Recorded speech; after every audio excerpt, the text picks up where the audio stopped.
War of the Worlds by H. G. Wells. Book 1, Chapter 11. At the Window. I have already said that my storms of emotion have a trick of exhausting themselves. After a time I discovered that I was cold and wet, and with little pools of water about me on the stair carpet. I got up almost mechanically, went into the dining room and drank some whisky, and then I moved to change my clothes. After I had done that, I went upstairs to my study, but why I did so I do not know. The window of my study looks over the trees and the railway towards Horsell Common. In the hurry of our departure, this window had been left open. The passage was dark, and, by contrast with the picture the window frame enclosed, the rest of the room seemed impenetrably dark. I stopped short in the doorway. The thunderstorm had passed. The towers of the Oriental College and the pine trees about it had gone, and very far away, lit by a vivid red glare, the common about the sandpits was visible. Across the light, huge black shapes, grotesque and strange, moved busily to and fro. It seemed indeed as if the whole country in that direction was on fire. A broad hillside, set with minute tongues of flames, swaying and writhing with the gusts of the dying storm, and throwing a red reflection upon the cloud scud above. Every now and then a haze of smoke from some nearer conflagration drove across the window and hid the Martian shapes. I could not see what they were doing, not the clear form of them, nor recognise the black objects that they were busied upon. Neither could I see the nearer fire, though the reflection of it danced on the wall and ceiling of the study. A sharp, resinous tang of burning was in the air. I closed the door noiselessly and crept towards the window. As I did so, the view opened out, until on the one hand it reached to the houses about Woking Station, and on the other to the charred and blackened pine woods of Byfleet. There was a light down below the hill on the railway, near the arch, and several of the houses along the Maybury Road and streets near the station were glowing ruins. The light upon the railway puzzled me at first. There were a black heap and a vivid glare, and to the right of that a row of yellow oblongs. Then I perceived this was a wrecked train, the forepart smashed and on fire, the hinder carriages still on the rails.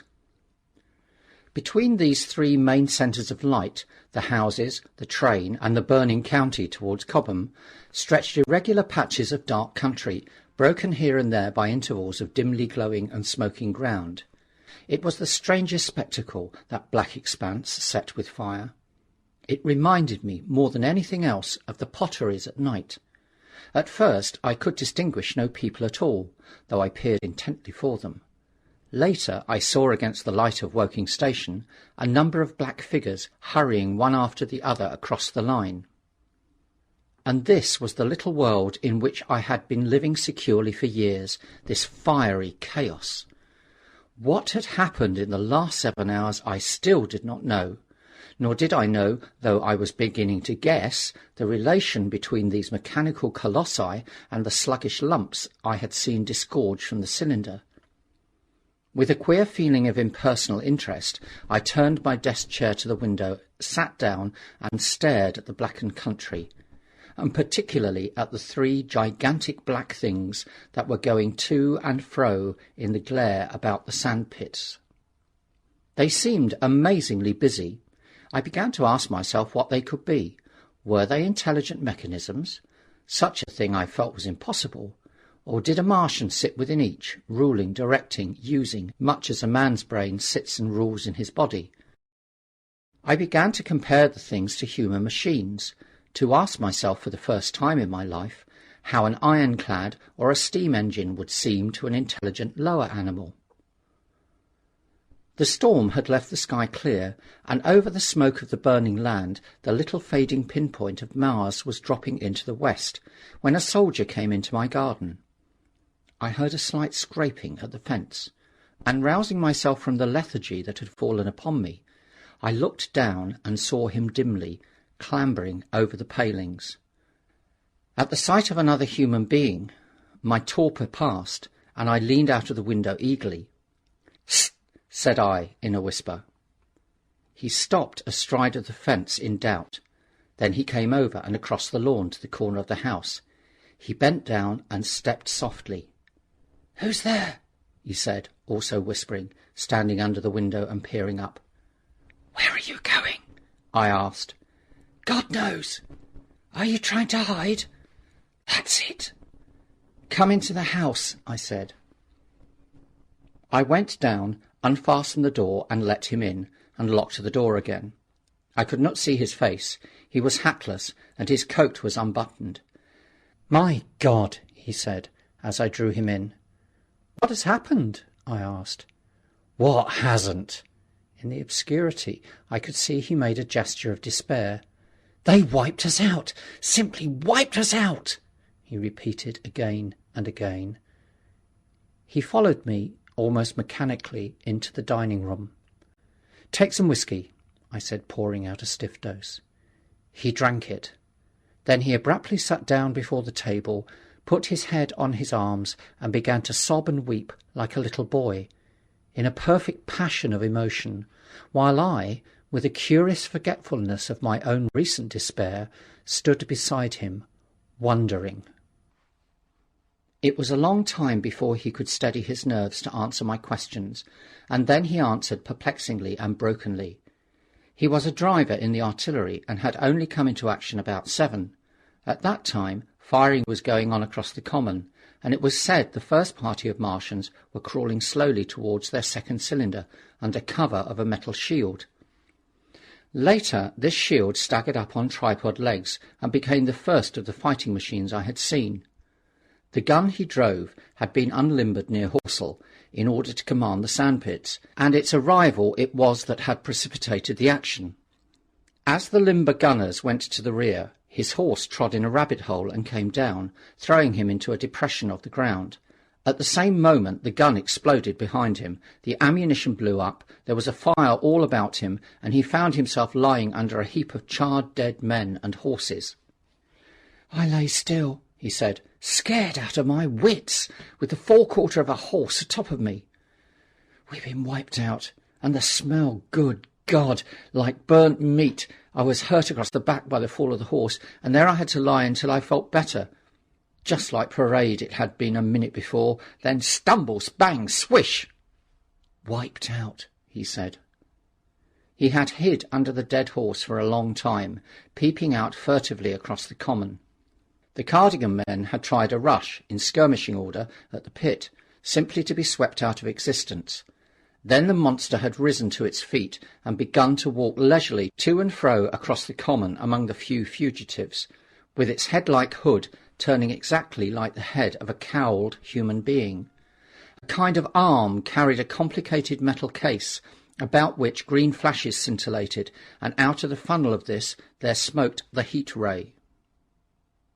In a few minutes there was, so far as the soldier could see, not a living thing left upon the common, and every bush and tree upon it that was not already a blackened skeleton was burning. The hussars had been on the road beyond the curvature of the ground, and he saw nothing of them. He heard the Martians rattle for a time and then become still. The giant saved Woking Station and its cluster of houses until the last. Then in a moment the heat ray was brought to bear, and the town became a heap of fiery ruins.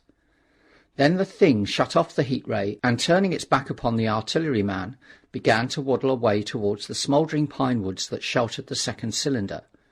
As it did so, a second glittering titan built itself up out of the pit.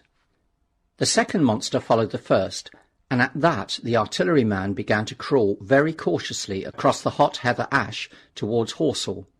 He managed to get alive into the ditch by the side of the road, and so escaped to Woking. There his story became ejaculatory. The place was impassable. It seems there were a few people alive there, frantic for the most part, and many burned and scalded. He was turned aside by the fire and hid among some almost scorching heaps of broken wall as one of the Martian giants returned. He saw this one pursue a man, catch him up in one of its steely tentacles, and knock his head against the trunk of a pine tree. At last, after nightfall, the artilleryman made a rush for it and got over the railway embankment. Since then he had been skulking along towards Maybury in the hope of getting out of danger Londonward. People were hiding in trenches and cellars, and many of the survivors had made off towards Woking village and Send. He had been consumed with thirst until he found one of the water mains near the railway arch smashed, and the water bubbling out like a spring upon the road. That was the story I got from him, bit by bit. He grew calmer telling me and trying to make me see the things he had seen. He had eaten no food since midday, he told me early in his narrative, and I found some mutton and bread in the pantry and brought it into the room. We lit no lamp for fear of attracting the Martians, and ever and again our hands would touch upon bread or meat. As he talked, things about us came darkly out of the darkness, and the trampled bushes and broken rose trees out the window grew distinct. It would seem that a number of men or animals had rushed across the lawn. I began to see his face, blackened and haggard, as no doubt mine was also. When we had finished eating, we went softly upstairs to my study, and I looked out again of the open window. In one night the valley had become a valley of ashes. The fires had dwindled now. Where flames had been, there were now streamers of smoke. But the countless ruins of shattered and guttered houses, and blasted and blackened trees that the night had hidden, stood out now gaunt and terrible in the pitiless light of dawn. Yet here and there some object had had the luck to escape. A white railway signal here, the end of a greenhouse there, white and fresh amid the wreckage. Never before in the history of warfare had destruction been so indiscriminate and so universal. And shining with the growing light of the east, 3 of the metallic giants stood about the pit, their cowls rotating as though they were surveying the desolation they had made. It seemed to me that the pit had been enlarged, and ever and again puffs of vivid green vapour streamed up and out of it towards the brightening dawn, streamed up, whirled, broke, and vanished. Beyond were the pillars of fire about Cobham. They became pillars of bloodshot smoke at the first touch of day. End of chapter 11.